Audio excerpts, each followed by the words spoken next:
اهلا وسهلا بيكم في فيديو جديد. النهارده هنعمل وصفه حلوه جدا جدا جدا، ولما تتقدم كمان على الفطار في رمضان مع وجبه بتبقى كمقبلات حلوه جدا. وبرده ممكن تتعمل للعشاء، ممكن تتعمل للغدا، ممكن تتعمل للفطار زي ما انتم ما بتحبوا. بقى ابدعوا واعملوها في الوقت اللي انتم عايزين تعملوها فيه. النهارده هنعمل صنف جديد، هنعمل رول البطاطس. ده حصري برده من عندي، محدش عمله خالص لسه. هنجيب بقى البطاطس بتاعتنا ونشوف بقى الطريقه بتاعتنا. يلا بينا على المقادير. معانا بطاطس احنا سلقينها مع شويه ملح اهو، وهرسناهم بالمنظر ده. معانا طبعا بيض عاملينه اومليت، ومعانا زيت، ومعانا جبنه رومي، ومعانا جبنه موتزاريلا، وزيتون اسود، فلفل الوان، شرايح من الجبنه الشيدر البرتقاني، كمون، ملح، فلفل اسود، زعتر. تمام. هنجيب معانا البطاطس بتاعتنا اهي، هبتدي اتبلها بالفلفل الاسود اهو، وطبعا بالملح. هنحاول بس ما نكترش ملح علشان الجبنه الرومي بتبقى حادقه شويه. نحط بقى الكمون، نحط شويه الزعتر اهو، وهبتدي اقلب الكلام ده كله مع بعض. انا قلبتها كويس جدا زي ما انتوا عارفين بقى. يعني احنا قاعدين كده في قلب البيت، وطبعا عمالين نفكر هنبتدي ناكل ايه وهنعمل ايه.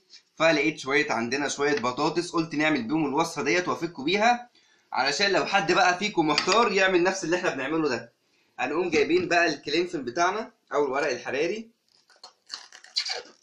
اللي ما عندوش ممكن يقطع كيس من البلاستيك اللي هو بتاع التلاجة، كيس التلاجة دوت، ويشتغل بيه بنفس الطريقه. هجيب سكينه اهو، وابتدي بس اقطع الاسترتش بتاعها اهو كده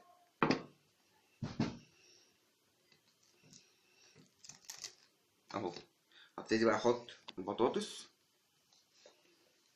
اهم حاجه وانتوا بتسلقوا البطاطس وتسلقوها ما تعملوش فيها اي ميه خالص وانتوا بتقشروها، يعني ما تجيبوش عليها اي ميه خالص. هبتدي بقى استخدم ايدي، وطبعا ممكن نجيب شويه من الميه. هبتدي بس احطهم هنا،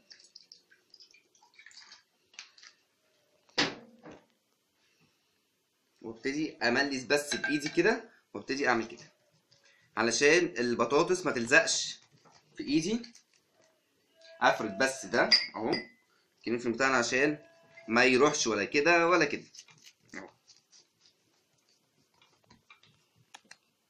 اهو. احنا طبعا فردناه بالمنظر اللي انتوا شايفينه ده. هبتدي اجيب معانا البيض الاومليت. ممكن لو عايزين تعملوا بيض عيون اللي انتوا عايزينه. هبتدي بس اقطع كده علشان يبقى شرايح من البيض كده بالمنظر ده اهو. ابتدي اخد الشريحه التانيه. تنفع بقى على فكره جنب مكرونه، عملنا جنبها مكرونه كده تنفع وجبه غدا ونمشي ونعدي زي ما بيقولوا اليوم اهو. انا مش هملاه قوي لان كده كده هيتلف معانا رول. هجيب بقى معانا الزيتون وابتدي احطه كده. لو عايزين تعملوا معجون من الزيتون وتقلبوه في البطاطس برضو بيدي طعم للبطاطس حلو جدا اهو. ابتدي بس نوزع كده. اجيب الفلفل الالوان بتاعنا، لو عندكم فلفل اخضر استعملوه. الكبيره الكبيره بنقعد نقطعها بس شرايح رفيعه كده عشان ما تاخدش مكان خالص اهو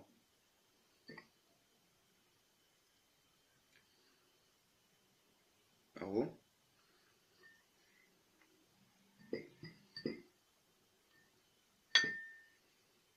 تمام كده. ممكن بس هزود شويه زيتون عشان بيبقى طعمه حلو. والراعي ان فيه جبنه رومي اهو،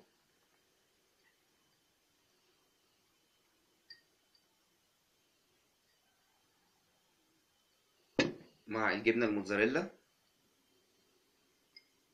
الجبنه الموتزاريلا بقى هنا بتمسك كل حاجه، حتى هتمسك لنا البطاطس. واللي بيخاف من البطاطس لما نيجي نحمرها، احنا مش هنحمرها، احنا هنحطها على طول في الفرن. يعني ما تقلقوش خالص ان هي ممكن تفك منكم، او ممكن يحصل فيها اي حاجه اهو. هبتدي بقى اعمل ايه، هبتدي الفها معانا اهو كده، بصوا بالمنظر ده، وابتدي اضغط كده واشيل معانا البلاستيك وابتدي الف كده اهو، وابتدي اخد كده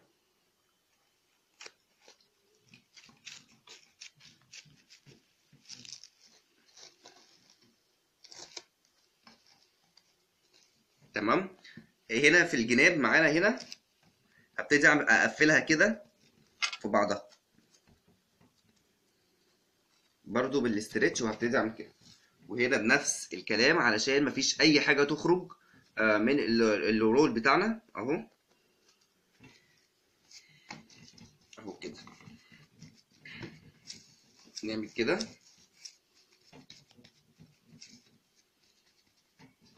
اهو. هجيب بقى صينيه، انا عامل الصينيه القالب بتاع الانجليش كيك كده، وابتدي ادهنه زيت، وطبعا حاطط ورق من الالومنيوم فويل علشان ما تلزقش معانا خالص البطاطس.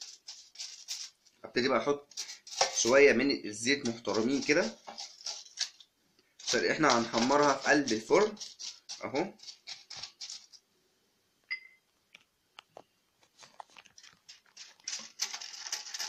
كده. نقيس بس معانا لا احنا ممكن نحطه بس شويه كده اهو. هبتدي بقى اشيل الالومنيوم الاسترتش بتاعنا كده اهو كده، وهو خلاص معانا مسك نفسه الرول، وابتدي اخده واحطه في الصينيه بتاعتنا اهو.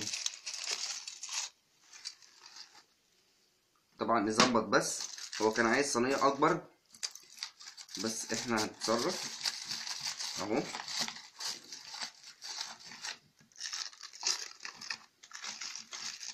وهبتدي اجيب اللي معانا الزيت وهدهن زيت، هجيب بقى معانا الزيت واقوم بس عامل رشه كده اهو عشان ياخد لون حلو كده. هتقولوا لي طب انت ما حطيتش الجبنه الشيدر، هقول لكم هنعمل ايه دلوقتي في الجبنه الشيدر.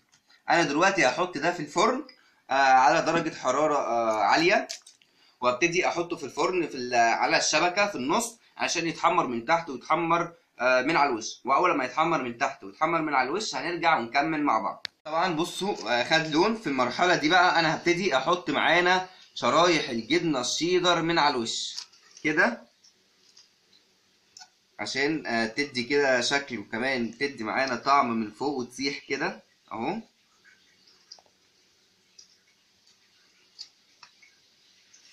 نغذي معانا الوجبه بتاعتنا اهو. هبتدي برضو كده احطها تاني في قلب الفرن ونرجع بقى نطلعها مع بعض ونقدمها سوا. خلصت الوصفه بتاعتنا، يا رب تعجبكم. بصوا بقى المنظر بتاعها، ده الرول بتاع القالب بتاع البطاطس. بصوا بقى شكله جميل جدا. انا بقى هحاول دلوقتي اقطعه معاكم، بس هو ما ينفعش اقطعه دلوقتي عشان هو لسه سخن طبعا وممكن يتهري مني، فهنجازف كده ونقطع حته ونقول بسم الله ونشوف الاخبار. بسم الله الرحمن الرحيم. المفروض ما اقطعهاش خالص دلوقتي، انا بس عايز اوريكم الشكل بيبقى من جوه عامل ازاي. بصوا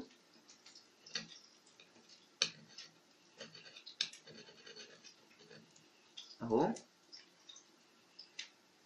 ده شكله شكل الرول من جوه. بصوا ملفوف والجبن طالعه فيه وسايحه اهو، شايفين اهو. ده شكل الرول بتاعنا. يا رب الوصفه تعجبكم ويا رب تنال اعجابكم. احنا عملنا النهارده الوصفه الخفيفه دي، ما خدتش اي وقت خالص مننا، وعملناها بسرعه ومقادير بسيطه وسهله. يا رب الفيديو يعجبكم. وما تنسونيش بقى اللي لسه داخل القناه عندي جديد ما يعمل لي سبسكرايب ويفعل الجرس عشان يوصل له كل جديد. وما تنسونوش في اللايك والكومنت بتاعكم والشير. يا رب اشوفكم على خير في الفيديو الجاي. ومن هنا بقى للفيديو الجاي اقول لكم في رعايه الله، سلام عليكم.